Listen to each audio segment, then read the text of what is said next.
atas tadi kita Alia, Torik melakukan klarifikasi dari BAK atau berita acara klarifikasi. Jumlah pertanyaan sejumlah 23 pertanyaan. Lingkup dari pertanyaan kurang lebih ya seperti tadi saya bilang mengenai dugaan tindak pidana yang kita laporkan, yaitu pasal 27A Jungto pasal 45 ayat 4 Undang-Undang Nomor 1 Tahun 2024 tentang ITE dan garis miring atau pasal 310, pasal 311 dan pasal 315 KUHP. Mungkin teman-teman di sini udah tahu juga apa yang kita laporkan, bahwa apa yang kita laporkan ini adalah Alia sendiri melaporkan sebagai korban. Yang bersangkutan merasa dirinya telah diserang kehormatannya dan merasa nama baiknya dicemarkan, yaitu dengan adanya berita bohong atau fitnah yang mengatakan dan setelah beredar di berbagai media massa dan media online bahwa saudara Alia Masaid ini telah hamil luar nikah, sedangkan bagaimana mungkin pada tanggal pernikahan mereka berdua, Alia dan Torik, tanggal 26 Juli tahun 2024, keadaan Alia saat itu sedang datang bulan. Jadi mungkin tadi pertanyaannya itu sih dari penyidik sekitar itu, berita apa yang membuat Alia merasa kehormatannya diserang, lalu udah gitu pada saat kapan Alia mengetahui berita itu, kurang lebih sekitar itulah tadi pertanyaannya dari teman-teman penyidik di atas. Sejauh ini ada berapa akun yang dilaporkan mungkin? Untuk beberapa akun sekitar lupa ya, mungkin beberapa lah tadi, mungkin nanti teman-teman penyidik lah yang pasti bisa memberikan jawaban ininya, karena tadi kan untuk berita acara klarifikasi udah kita jawab, lalu sudah kita tanda tangani, kita tidak dapat kopinya semua di penyidik, mungkin penyidik yang lebih paham lah kalau itu. Ini biar supaya netizen jerah nggak sih melaporkan hal ini mungkin atau gimana? Sebenarnya lebih aku sih yang dari kemarin agak bawel karena sebagai suami tentunya pasti ada satu kewajiban saya untuk melindungi istri saya, apalagi berita bohong, ya. Agak keras. Oke. Adalah melindungi istri saya apapun itu. Salah satunya adalah berita-berita bohong yang jatuhkan kehormatannya. Jadi karena itu jadi saya tidak bisa tinggal diam dan harus menindaklanjuti.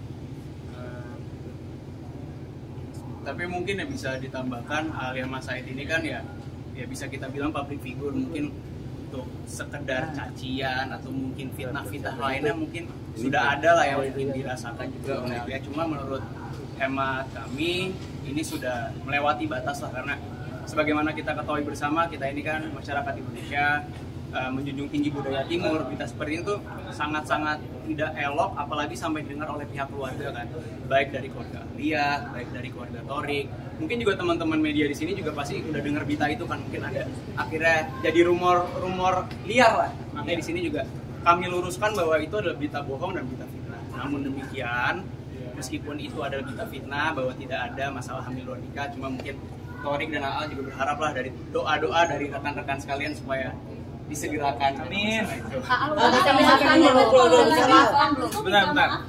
maaf kamu sendiri, kalau si pelaku itu minta maaf akan cabut gugatan, cabut laporan atau tetap lanjut, Torik? Kan kamu yang kesel banget nih gitu. Harus tetap berjalan semuanya. Karena semua udah ada peraturannya, Yes. makanya Lebih kencang lagi suaranya. Kalau AA emang suaranya masih gitu mas. Karena emang sekolah udah ada peraturannya juga ya. Ya, betul. Jadi itu alasan kenapa dilaporin juga. Untuk pelajaran juga supaya kedepannya tuh banyak yang lebih berhati-hati mau membuat berita pun, jadi harus ada faktanya. Sampai penjara atau mungkin? Itu nanti biar dari teman-teman penyidik lah. Kalau masalah itu kan sebetulnya di luar kapasitas kami ya hanya sebagai Alia, sebagai warga negara Indonesia memiliki hak untuk melaporkan dugaan tindak pidana yang sudah barang tentu merugikan dirinya. Untuk masalah tadi kalau teman-teman hanya sampai di penjara dan lain-lain gitu ya, kita kembalikan kepada kawan-kawan penyidik untuk diproses secara menurut ketentuan hukum yang berlaku. Tapi Mengesahkan apakah mengganggu adik kamu kah atau pekerjaan seperti itu? Udah pasti itu kan hilang kehormatan ya. Kan membuat berita itu kan hamil di luar nikah, apalagi pada saat hari pernikahan itu kan masih datang bulan.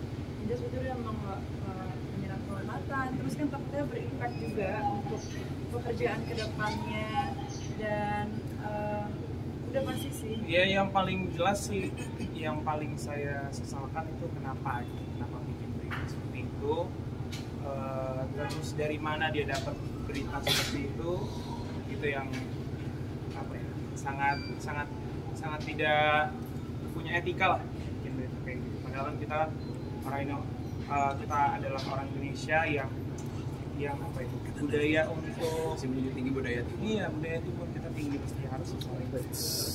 Makanya kenapa juga kita melakukan ini sih, kalau misalkan dari awal Ya, pokoknya ya intinya kami melaporkan ini karena Alia sebagai korban merasa dirugikan, dan berdasarkan pasal 45 ayat 5 Undang-Undang ITE itu memang Alia memiliki hak sebagai warga negara Indonesia atau sebagai korban untuk melaporkan dugaan tindak pidana ini. Untuk ancaman pidana itu apabila ini memang betul fitnah itu adalah 4 tahun penjara. Jadi sebetulnya kalau kita kembali lagi kepada Undang-Undang ITE, barang siapa yang menyebarkan berita bohong ini, mereka ini akan diberikan kesempatan untuk membuktikan bahwa apa yang mereka beritakan ini benar. Tapi silakan saja nanti kalau misalnya para akun-akun yang kita laporkan ini nanti sudah dipanggil, nanti diberi kesempatan oleh teman-teman penyelidik, atau nanti mungkin perkara ini bisa lanjut sampai penyidikan, bisa memberikan bukti bahwa Alia benar hamil luar nikah, silakan saja, monggo. Kalau misalnya nggak bisa ya, itu akan dikenakan pasal fitnah, itu ancaman pidananya 4 tahun. Di sini kan banyak perempuan juga ya, pasti kan juga bisa merasakan gitu. Kalau misalkan difitnah seperti itu, pasti kalian juga akan merasa sedih, apalagi kan ini banyak keluarga yang termasuk juga ya dalam pemberitaan ini. Ini juga pelajaran sih buat kita semua pengguna sosial media.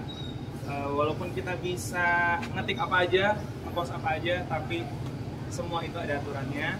Semua itu karena kita tinggal di negara hukum, pasti ada money kalau misalnya kita bisa melakukan Berbijaklah